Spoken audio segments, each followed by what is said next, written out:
사도신경으로 우리 신앙을 고백하도록 하겠습니다. 나는 전능하신 아버지 하나님 천지의 창조주를 믿습니다. 나는 그의 유일하신 아들 우리 주 예수 그리스도를 믿습니다. 그는 성령으로 잉태되어 동정녀 마리아에게서 나시고 본디오 빌라도에게 고난을 받아 십자가에 못 박혀 죽으시고 장사된 지 사흘 만에 죽은 자 가운데서 다시 살아나셨으며 하늘에 오르시어 전능하신 아버지 하나님 우편에 앉아 계시다가 거기로부터 살아있는 자와 죽은 자를 심판하러 오십니다. 나는 성령을 믿으며 거룩한 본교회와 성도의 교제와 죄를 용서받는 것과 몸의 부활과 영생을 믿습니다. 아멘. 네, 우리 많은 일을 말하고 우리 다시 복음 앞에 우리 같이 찬양하도록 하겠습니다.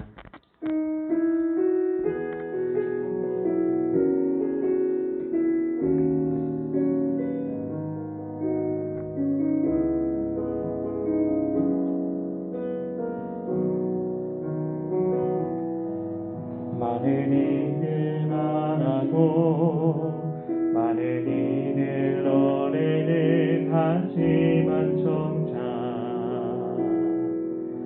가진 않는 길 두려운 생각보다 많이 힘들고 험한 길보단 그저 말로만 가려기에 점점 멀어져만 가네. 내게 생명 주었던 그 길 점점 이용하려 하네.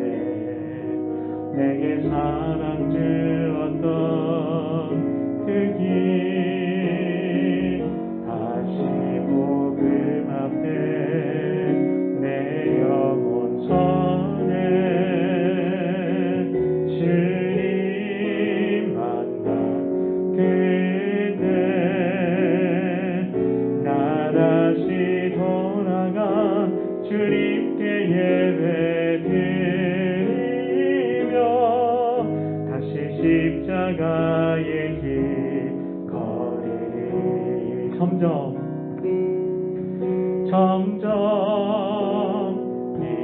이용하려 하네. 내게 사랑 주었던 그 길 점점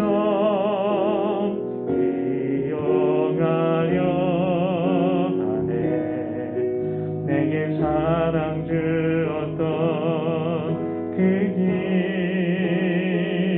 다시 복음 앞에 내 영혼 선해 주님 만난 그때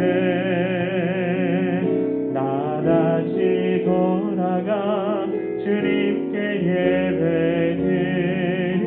예배드리며 다시 십자가의 길 걸으리. 주 앞에 나와 주 앞에 나와 제사를 드리네. 마음 열어 내 삶을 드리네. 주를 봅니다. 끝없는 사랑 나 회복시키네. 이제는 들어 주 보내 그 능력 날 새롭게 해. 주님의 사랑 날 만지시니 내 모든 두려움 사라지네. 폭풍 속에도 주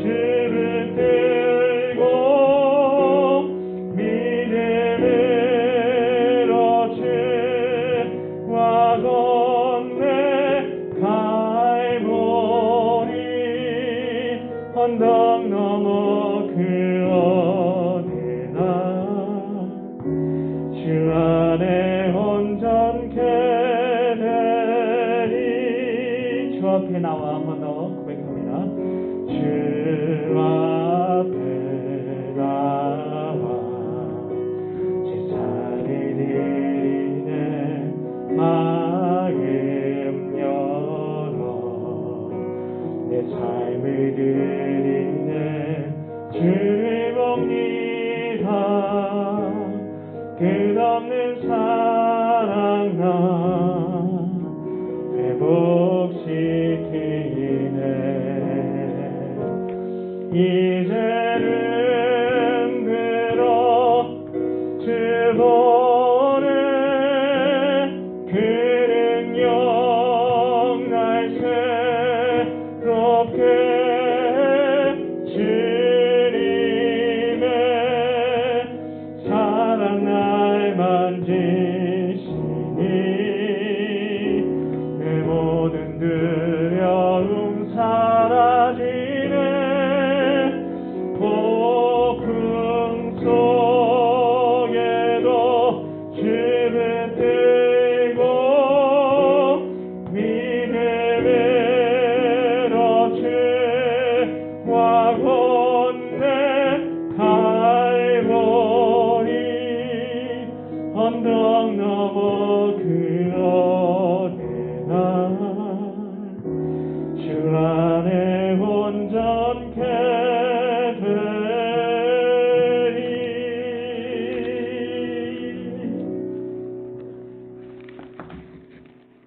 함께 기도하겠습니다. 하나님께서 우리에게 주신 이 복음, 이거 하나면 우리의 행복을 위해 충분하다고 말씀하신 하나님, 이 복음, 그 메시지를 하나님 오늘부터 드리려고 합니다. 오늘도 기도의 사람, 예배의 사람을 찾으시는 하나님, 그 사람을 찾으시고자 이 예배의 자리에도 함께 하시는 줄 믿습니다. 하나님, 우리가 오늘도 주시는 하나님의 약속의 말씀 굳게 붙들고 하나님만을 전심으로 바라보며 하나님의 뜻을 그 심령에 담아내는 믿음의 사람들 다 되게 하여 주시옵소서. 그리하여 하나님의 눈물을 담아내는 주님의 눈이 되는 그런 하나님의 뜻에 합한 헌신자들이 우리 모두가 되게 하여 주시옵소서. 하나님, 오늘 예배를 통해 그런 삶으로 인도하여 주실 것을 믿고 감사드리오며 예수님 이름으로 기도하옵나이다. 아멘. 네, 하나님 말씀은 출애굽기입니다. 출애굽기 14장.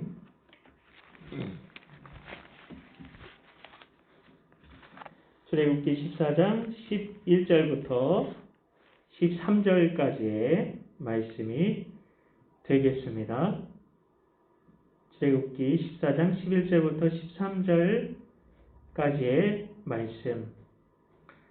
네, 교독하겠습니다. 제가 먼저 봉독합니다. 그들이 또 모세에게 이르되 애굽에 매장지가 없어서 당신이 우리를 이끌어내어 이 광야에서 죽게 하느냐?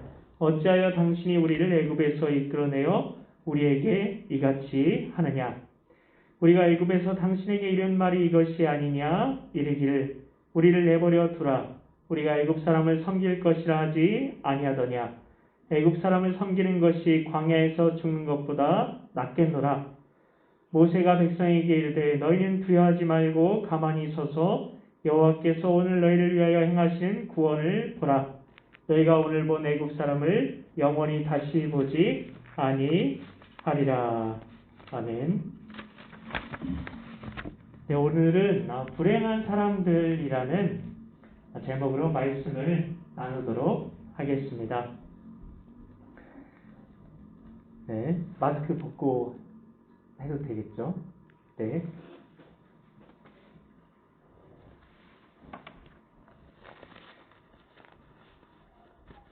네, 오늘 새로 오신 분이 계신데 저도 지난주에 새로 왔습니다. 네, 그래서 뭔가 공통점이 된 것 같고요.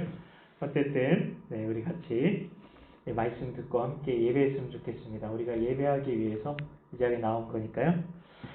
네, 제가 여러분에게 나눠야 될 메시지가 무엇일까? 어떤 메시지를 이곳에서 하나님께서 이곳으로 불러주셨는데 그것에 대해서 하나님께 기도하며 고민했을 때 하나님께서는 복음이라는 단어를 제게 주셨습니다. 우리는 과연 복음에 대해서 제대로 알고 있을까요? 목사님들이 말씀하시는 것처럼 복음 하나면 충분하다, 이것이 진리라면 복음 하나면 충분해야 하는데 나는 복음 하나면 충분한가요? 그리고 왜 복음 하나면 충분한 것일까요? 복음이 과연 무엇이길래 나는 복음 하나면 충분하다고 말할 수 있고 말해야 하는 것일까요? 전도에 대한 부담감 우리가 늘 가지고 있는데요. 전도는 복음을 전하는 것 아닌가요? 그런데 복음이 무엇인지 제대로 알아야 전도도 할 것 아닌가요? 그래서 우리는 복음을 알아야 한다는 것입니다. 복음을 문자적으로 보면 뭐라고 말할 수 있을까요? 복음은 영어로 무엇일까요? 1번 bad news, 2번 good news. 제 퀴즈의 정답은 늘 2번입니다. 네, 그 어떤 어려운 퀴즈가 나와도 제 퀴즈는 답이 늘 2번이다. 염두에 두시기 바랍니다. 복음은 영어로 good news니까 나쁜 소식이 아니라 좋은 소식입니다. 그러면 하나님께서는 왜 복음을 주셨을까요? 우리에게 정말 필요한 것은 당장의 우리의 필요가 해결되는 것입니다. 복음의 이야기를 하는 것은 추상적인 것 같습니다. 이상을 말하는 것 같습니다. 현실과 상관없는 것 같습니다. 2000년도 더 된 골동품 이야기를 하는 것만 같습니다. 하나님은 우리가 찬양하는 것처럼 나보다 더 나를 잘 아시는 주님이십니다. 그러니 우리가 무엇을 필요로 하는지에 대해서도 잘 알고 계실 것입니다. 아니, 잘 알고 계십니다. 그런 하나님께서 우리에게 복음 하나 딱 던져주셨다는 것은 어떤 뜻일까요? 그것은 우리에게 그 어느 것보다 복음이 필요하다는 말씀인 것이죠. 우리가 살아가는 동안 추구하는 것을 한마디로 말하면 행복일 것입니다. 우리가 믿어야 할 하나님은 우리에게 행복을 주시기 원하신다는 것이고 이 때문에 주신 것이 바로 무엇일까요? 복으로 시작하는 복음입니다. 그래서 세상에는 두 부류의 사람들이 있습니다. 복음 때문에 행복한 사람, 그리고 복음이 없어서 불행한 사람. 그런데 복음이 없어서 불행한 사람들에도 두 부류의 사람들이 있습니다. 첫 번째는 불신자입니다. 불신자는 복음을 들어보지도 못한 사람을 말합니다. 그냥 복음을 모른 채로 살아가면서 행복을 찾습니다. 행복을 찾는 것은 인간이면 누구나 가진 본성이기 때문입니다. 그래서 행복하고 싶어서 무엇을 합니까? 결혼도 합니다. 행복하고 싶어서 자식도 낳습니다. 물론 행복하고 싶어서 자식을 낳지 않기도 합니다. 행복하고 싶어서 취업도 하고 행복하고 싶어서 성공을 향해 달려가기도 합니다. 그런데 신기루처럼 잡힐 듯 잡히지 않는 것이 바로 행복입니다. 그렇게 인생은 흘러 다시 돌이킬 수 없는 시간은 흘러가고 결국 모든 사람들이 가는 죽음이라는 종착역에 도착해 버립니다. 죽음이 명확한 종착지이고 한 번뿐인 인생인데 인생의 해답인 복음을 듣지 못해서 인생 자체가 방황인 것이죠. 행복을 찾지만 방황만 하다 인생이 끝나는 것입니다. 이것이 불신자가 불행한 이유입니다. 두 번째는 아이러니하게도 신자입니다. 신자는 믿는 사람이라는 뜻이죠. 그런데 신자들 중에도 불행한 사람들이 있다는 것입니다. 복음을 들을 기회가 분명 있었습니다. 그러나 그것을 깨닫지 못하는 것입니다. 시편 49편 20절은 말합니다. 존귀하나 깨닫지 못하는 사람은 멸망하는 짐승 같도다. 성도라서 존귀합니다. 그러나 복음을 깨닫지 못하는 사람은 멸망하는 불쌍한 사람들일 뿐이라는 것이죠. 이 사람들은 더 불쌍합니다. 불신자들보다요. 왜냐하면 삶뿐 아니라 신앙까지 통째로 방황하는 사람들이기 때문입니다. 복음, 복음하는 교회에서 신앙생활을 하면서도 복음이 실제가 되지 못해서 복음에 목말라 죽는다면 얼마나 비참한 일이겠습니까? 그 복음을 통해 행복해질 수 있는데 그 행복을 눈앞에 두고도 불행한 것입니다. 더군다나 복음을 내가 들었기 때문에 믿는다고 생각하는 교인들도 있습니다. 내가 복음에 대해서 다 안다고 생각하기 때문에 복음의 깊은 우물을 길어서 마실 수가 없어요. 교회는 행복과 진리를 줄 수 있는 곳입니다. 이곳에서 태어난 신앙인을 무엇이라고 부릅니까? 이 교회에서 태어나고 나서 자란 그런 신앙인을 무엇이라고 부릅니까? 모태신앙이라고 합니다. 잘 못한다 해서 모태신앙이라고도 한다는데요. 모태신앙이라도 교회를 통해 복음이 누려지지 못한다면 머리로는 복음에 대해서 그렇지 고개를 끄덕여도 진리를 경험하지 못한다면 그건 이론에 불과한 것입니다. 이런 신자는 불신자보다 더 괴로운 삶을 살게 됩니다. 복음을 차라리 몰랐더라면 세상 사람들처럼 거리낌 없이 죄라도 지으면서 마음 편히 살 텐데, 물론 거리낌 없이 아예 그렇게 죄를 짓는 세상 사람들은 없겠지만 그래도 어느 정도 죄책감을 신자이기 때문에 더 갖게 되는 그런 죄책감은 갖지 않고 마음 편하게 살게 될 텐데, 이미 들은 진리가 있어서 죄책감에 시달리면서 살게 되는 것입니다. 진리가 자신을 자유롭게 하는 것이 아니라 진리가 자신을 속박하는 감옥과도 같은 것입니다. 그러면 이 사람들은 왜 복음을 안다는데도 왜 불행할까요? 하나님이 행복하게 하기 위해서, 사람들을 행복하게 하기 위해서 주신 것이 복음인데 그 복음을 안다는데도 그럼 왜 불행한 것일까요? 대답은 간단합니다.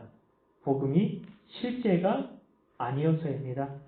그래서 우리는 복음에 대해 들으면서 실제라는 단어를 많이 듣게 될 것입니다. 그래서 우리는 자신에게 계속해서 이 질문을 던져보아야 합니다. 나에게 복음이 정말 실제가 되었는가? 나에게 복음이 정말 실제가 되었는가? 성경은 이런 시대에 대해서 정확히 예언하고 있습니다.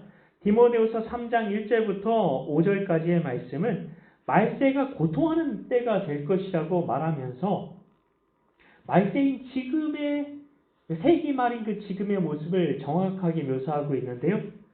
경건의 모양은 있어도 경건의 능력이 없을 것이기 때문에 사람들이 행복하기 위해 하는 일들이 자신을 불행하게 만들 것이라고 예언하고 있는 것입니다. 복음은 예수 그리스도시다 라고 분명히 말합니다. 그분은 살아계십니다. 살아계신데 예수님에 대한 이론 따로 실제 따로 이런 것이 있을 수가 없는 것이죠. 해부한 개구리가 더 이상 살아있는 개구리가 아닌 것과 같은 것입니다. 하나님을 떠나 있다는 증거가 바로 이론 따로 실제 따로인 삶입니다. 이런 모습을 성경에서는 외식이라고 말합니다.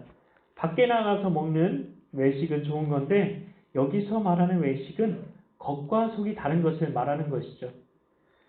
속은 전혀 안 그런데 그런 척 하는 것이 외식입니다. 하나님께서 그런데 이렇게 하실 수 있을까요? 하나님께서 겉과 속이 다르시다? 하나님은 절대로 그러실 수가 없습니다. 안타까운 현실은 우리는 믿음에 대해서도 속고 살아갈 수가 있다는 것입니다. 신앙서적을 많이 읽거나 지식적으로 머리를 끄덕이며 지식적으로 공부한 것을 믿음이라고 착각하는 것입니다. 그런데 성경은 그런 것을 믿음이라고 말하고 있을까요? 믿음을 성경은 무엇이라고 말합니까? 히브리서 11장 1절 2절 말씀입니다.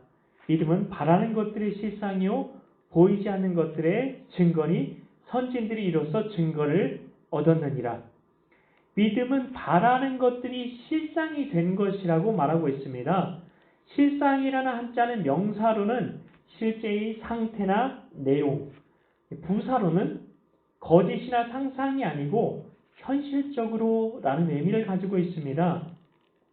거짓이나 상상이 아니고 현실적으로 실제가 된 것이 바로 믿음이라는 것입니다. 그래서 성경은 영혼 없는 몸이 죽은 것 같이 행함이 없는 믿음은 죽은 것이다 라고 말씀한 것입니다. 내가 믿었다면 그 믿는 진리가 나를 이끌어가게 되어 있습니다. 진리가 목자이신 예수님이시니까요. 내가 머리로 동의는 하는데 나는 이런 지식적인 동의를 믿음이라고 생각하기 때문에 우리는 믿는다고 말하지만 그 믿음이 자신에게 실제가 되지 못하는 현실이 나를 괴롭히고 있는 것입니다. 복음의 사실이 우리 안에 실제가 되어야만 한다는 것입니다. 그런데 문제가 있습니다. 이론과 실제가 따로밥처럼 되어 있는 이런 나의 신앙에 대해서 고민하지 못하고 있는 지체들이 있다는 것입니다. 많다는 것입니다. 오늘 담임 목사님께서 말씀해 주신 것처럼 신앙의 길은 좁은 문 좁은 길이라 찾는 자가 적다고 되어 있습니다. 고민하지 못하는 것도 문제인데 나는 지식적으로 동의하고 있으니까 나는 건전한 믿음을 가지고 있다라고 생각하는 분들도 계신 것입니다. 진리가 삶에 적용되지 못하고 교회 안에서 사는 원리가 다르고 교회 밖 세상에서 사는 원리가 다른 것입니다. 만일 내가 믿는다고 생각하는 그 교리가 그 말씀이 그 지식이 내 삶을 움직이지 못하고 나에게 영향을 끼칠 수가 없다면 나는 그 진리와 상관이 없을 수도 있습니다. 하나님은 내가 믿든지 믿지 않든지 하나님이시죠. 내가 하나님의 살아계심을 믿든지 믿지 않든지 아무 상관없이 하나님은 살아계신 하나님이십니다. 그런 살아계신 하나님 앞에 마지막 날 우리 모두가 서게 될 텐데요. 나는 너를 모르겠구나 라고 말씀하시면 어떻게 합니까? 다른 부도도 맞아서는 안 되겠지만 믿음의 부도를 맞아서는 안 되는 것입니다. 마지막 날 하나님 앞에 서게 될 때 하나님은 우리의 무엇을 보실까요? 말로 내가 하나님에 대해서 잘 아는지 구두 시험을 보실까요? 그런 면접 시험을 보실까요? 아니면 내 삶의 증거를 보시고 그 실상을 보시고 주님께서 판단하실까요? 그러니 그곳에서는 신앙 논쟁 같은 것은 없을 것입니다. 그렇기 때문에 우리는 불편한 진실이지만 우리는 이 진리에 대해서는 타협도 양보도 있어서는 안 됩니다. 나에게 실제가 되지 않은 복음은 내게 복음이 될 수 없다. 나에게 실제가 되지 않은 복음은 내게 복음이 될 수 없다는 바로 이 진실입니다. 나를 움직일 수 없는 믿음은 결코 믿음이 아닙니다. 그리고 나를 변화시키지 못한 복음은 결코 나에게 복음이 아닌 것이죠. 복음이 된 것이 아닙니다. 복음이 실제가 되지 못하는 그런 일은 다행인지 모르겠지만 우리에게만 일어난 것은 아니었습니다. 출애굽한 이스라엘 백성들에게도 나타난 것이었습니다. 출애굽 사건은 이집트의 파라오의 손아귀에서 하나님께서 이스라엘 백성들을 탈출시키신 하나님의 드라마틱한 사건이었죠. 잘 아시는 것처럼 10가지 재앙을 통해 애굽에서 완전한 승리로 그들을 이끌어 내셨던 것입니다. 그러니 우리 주님이 어떤 분이신지 주님이 행하신 구원이 얼마나 완전한지 충분히 다 보여주신 것이죠. 그런데 문제는 애굽 땅에서 나온 이스라엘 자손들의 눈앞에 실제적인 상황이 펼쳐졌다는 것입니다. 출애굽기 14장 11절부터 13절까지의 말씀을 보시면 앞에는 홍해고 뒤에는 당시 최강의 전차 군대가 추격해 오고 있는 것입니다. 이스라엘 백성들은 10가지 재앙으로 파라오를 굴복시키신 하나님의 전능하심도 알았어요, 머리로는. 그리고 신실하게 약속을 이루시고 그들을 건져내신 하나님의 성품에 대해서도 알았습니다. 그러나 실제 상황이 닥치자 하나님이 어떤 능력을 애굽에서 10가지 재앙을 통해 베푸셨는지 하나님의 권능에 대해 알고 있던 하나님에 대한 그 지식도 온데간데 없게 되었습니다. 그러자 출애굽기 14장 11절 말씀과 같이 악한 말을 하게 된 것입니다. 제가 출애굽기 14장 11절 말씀을 봉독하겠습니다. 그들이 또 모세에게 이르되 애굽에 매장지가 없어서 당신이 우리를 이끌어내어 이 광야에서 죽게 하느냐? 어찌하여 당신이 우리를 애굽에서 이끌어내어 우리에게 이같이 하느냐? 이 홍해와 그리고 당시 최강의 그 전차 군대를 맞닥뜨렸던 그들의 내면에 있었던 실체는 두려움이었습니다. 이 두려움은 어디에서 나온 것일까요? 노예 근성에서 나온 것입니다. 노예 근성이요. 노예 근성. 애굽에 10가지 재앙이 일어났을 때 이스라엘 백성들에게는 그 일이 어떻게 다가왔을까요? 그 재앙을 당한 애굽 사람들에게나 실감나는 이야기였을 것입니다. 이스라엘 백성들은 그것을 구경만 하고 뉴스로 듣기만 했기 때문입니다. 하나님께서 이스라엘 백성들이 살던 고센 땅은 철저하게 보호하셨기 때문입니다. 그래서 10가지 재앙이 올 수조차 없었죠. 실제로 우박이 떨어졌다고 하고 개구리가 여기저기서 튀어나왔다고 하고 이가 득실거렸다고 해도 고센 땅에 있었던 이스라엘 백성들에게 그것은 실상이 아니었다는 것입니다. 우리도 하나님께서 우리를 지옥으로부터 건져주셨죠. 얼마나 엄청난 이야기입니까? 만일 우리가 사형수가 특별 사면을 받아서 추록했다고만 그런 사람이 있다고 생각해도 그 사람이 얼마나 감격스럽다고 우리가 생각이 들겠습니까? 그리고 실제로 그런 사형수가 있다면 그 사람은 얼마나 자기 일이기 때문에 얼마나 감격스럽겠습니까? 그런데 하나님께서 우리를 영원한 지옥에서 건져내셔서 천국으로 옮겨주셨습니다. 이게 진리입니다. 우리는 예배 때마다 그 이야기를 듣고 배우고 고백합니다. 그렇다 보니 교회에서 그 이야기를 하면 또 그 이야기인가 싶어서 지겨운 마음이 들기도 합니다. 그러나 하나님, 복음, 구원이란 이 주제들이 정말 엄청난 것인 것만큼은 아주 확실합니다. 그래서 폴 워셔라는 목사님은 당신은 지금 무엇을 갈망합니까? 하나님과 복음을 갈망합니까? 복음을 제대로 알고 있습니까? 그 복음을 치열하게 그렇다면 공부하고 있습니까? 라고 도전하고 계신 것입니다. 그런데 현실은 복음이 초신자들이 세례문답용으로 사용하는 그런 것 정도로 초신자들이 고백한, 초신자들이 배우는 세례문답 교재 정도로 전락해버려서 우리에게 실제가 되지 않는 것이 현실입니다. 하나님의 구원에 대해 소식으로만 들었던 이스라엘 백성들도 홍해라는 실제 상황을 맞닥뜨렸을 때 어떠했습니까? 그들은 두려웠고 그 두려움을 통해 노예된 실체가 드러났다는 것입니다. 그래서 이스라엘 백성들은 하나님의 놀라운 구원을 경험하고서도 그런 현실 앞에서 이렇게 말했습니다. 싫다고 안 했느냐? 왜 우리를 그냥 두지 않았느냐? 거기서 매 맞고 짐승처럼 살아도 애굽에서는 밥은 먹고 살 수 있었는데 왜 끌고 나와 여기서 죽게 만드느냐? 하면서 모세를 향해 덤벼들었지만 실제로는 하나님을 향해 덤벼들었던 것이죠. 지금 당장 괴로운 그것이 싫은 것이 바로 노예 근성입니다. 우리에게 여전히 이런 세상의 노예 근성이 남아있지 않습니까? 비참한 노예 생활이지만 한 번씩 주어졌던 그 달콤한 당근, 그것 빼앗길까봐 그것 잃을까 두려워하며 살게 만드는 것, 그것이 세상이 자신의 노예를 다루는 방식인 것입니다. 이것에 길들여진 것이 노예 근성이고 이것이 세상의 가스라이팅인 것입니다. 사람들은 자기도 모르게 세상이 가스라이팅을 하는 대로 이끌려서 살아가고 있습니다.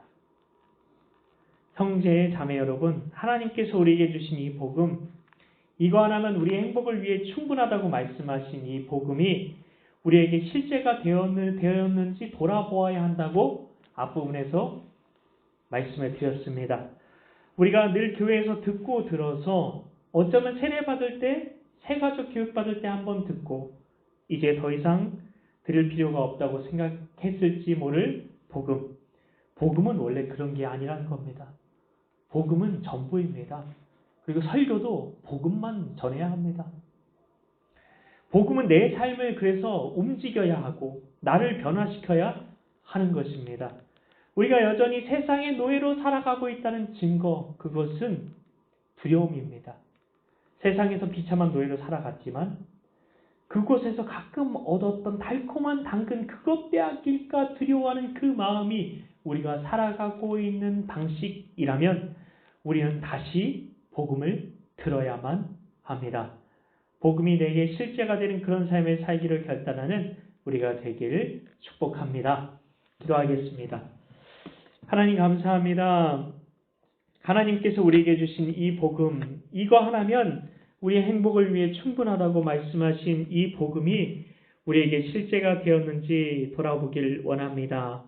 우리가 늘 교회에서 듣고 들어서 어쩌면 세례받을 때, 새가족 교육 받을 때, 아니면 전도 받을 때 한번 듣고 이제 더 이상 들을 필요가 없다고 생각했던 복음. 복음은 원래 그런 것이 아니라는 것입니다. 복음은 내 삶을 움직여야 하고 나를 변화시켜야 하는 것입니다.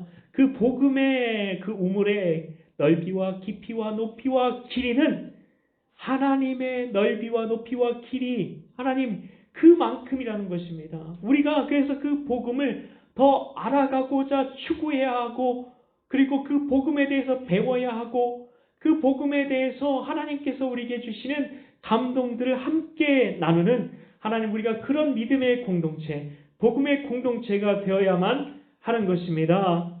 하나님, 복음이 내 삶을 움직이고 있는지, 나를 변화시키고 있는지 돌아보게 하여 주시옵소서. 우리가 여전히 세상의 노예로 살아가고 있다는 증거가 우리 안에 여전히 남아있습니까? 그런 두려움, 그 노예의 근성이 남아있습니까? 하나님, 우리가 세상에서 비참한 노예로 살아갔지만 그곳에서 가끔 얻었던 달콤한 당근, 그것 빼앗길까 두려워하는 그 마음이 우리가 살아가는 방식이라면 우리가 다시 복음을 듣게 하여 주시옵소서. 복음이 내게 실제가 되는 그런 삶을 살기로 결단하는 우리 모두가 될 수 있도록 하나님 함께하여 주시옵소서. 믿고 감사드리오며 예수님의 이름으로 기도하옵나이다. 아멘.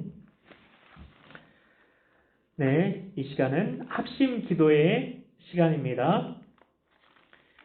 네, 금주의 기도 제목 3가지 이렇게 PPT로 띄워드렸는데요.